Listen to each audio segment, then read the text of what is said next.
The first ever hand trap in the game of Yu-Gi-Oh! Came out in 2002 with the release of Metal Raiders. Kuriboh has the effect of reducing the damage received from an attack to 0 by discarding it from the hand.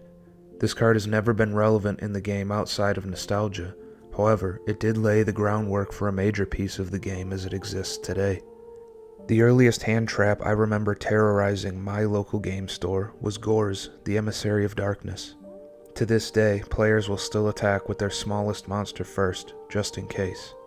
But the effects of the cards are far less important to me for the purpose of this video, and while Gorz is just an inverted version of a card from the manga, Konami has become far more creative in their reference material since 2010.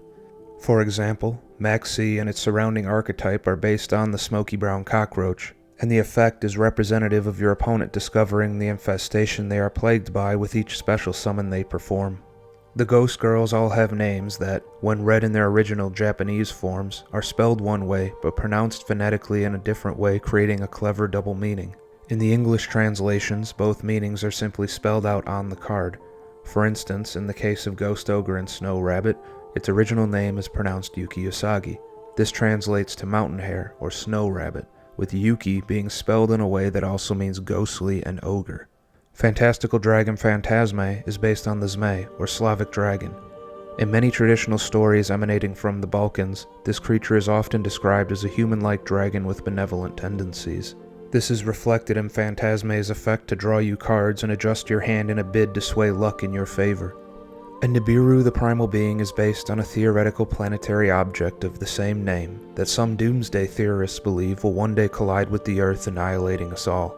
And in a way, that fate leads perfectly into one of my favorite cards in the game for not only its excellent effect, but more importantly because of the way that it encapsulates such a powerful philosophical idea in a single card. Infinite Impermanence depicts the mighty cyber dragon Infinity roaring into the sky. Its tail still affixed in the lamniscate seen in both of its other artworks. But something is different. Its wings have begun to deteriorate, and pieces of its armor have shattered and fallen away from its body. This infinite being will soon be no more, but that doesn't make sense. This isn't supposed to happen. It's in the name. Within Buddhism, there is an understanding that certain inexorable factors exist that are entirely outside of our control. This is summed up by the 3 marks of existence, a concept comprising the 3 basic characteristics of all phenomenal existence. The first being anatta, the idea that there is no permanent underlying substance that can be called a soul, but rather a collection of various factors that are ever changing. The next is dukkha, the idea that life is painful and desire causes suffering. And the last is anicca, the idea that all things exist in a state of impermanence. As humans, we will continue to grow and change. Events will begin only to end. Thoughts will enter our minds only to dissolve later. The world around you follows these same rules. There was once a moment when all things we love did not exist, and there will be again. This sounds depressing, but when viewed through the proper lens, it can be truly beautiful.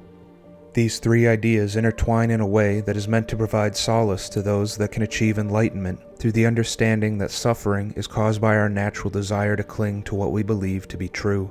Our view of ourselves and our possessions and our loved ones being permanently ours will only lead to pain. But if we are able to accept this impermanence as a gift that we do not get to hold forever but can enjoy right now, we become more grateful for each of those things. This idea is put to work directly through the construction and reconstruction of the Ise Shrine, located in Ise Mie Prefecture, Japan. The shrine, originally built in honor of the solar goddess Amaterasu, has been ceremonially torn down and rebuilt every 20 years for the past 1300 years. This is done as a celebration of the impermanence of life, and as a way to preserve not only the original architecture of the shrine, but also the strength of the community surrounding it. Many locals will have the opportunity to partake in the rebuilding process multiple times in their lives, each time passing on the techniques and jobs that they've learned and done during their previous builds to the younger generations. All of this will ensure that the shrine will stand and serve its purpose for generations to come, even when the latest iteration is only ever 2 decades old at most. The effect of infinite impermanence is the final piece of the puzzle. It relies entirely on the ever-changing state of the board in a game of Yu-Gi-Oh! It considers what's on your board, the things you can control, what's on your opponent's board, the things you can't, and even its own place in the world between hand and field. Its existence is transient, with an effect negation only lasting until the end of the turn. Through its column negation effect, it even demonstrates the way in which a being may leave an impact on the world past its own existence, but that too will fade. The way in which the art and effect of infinite impermanence can summarize such a complex concept in a single card makes this design, in my opinion, a masterpiece. Thank you for taking the time to explore this with me today. I hope to see you here again next time.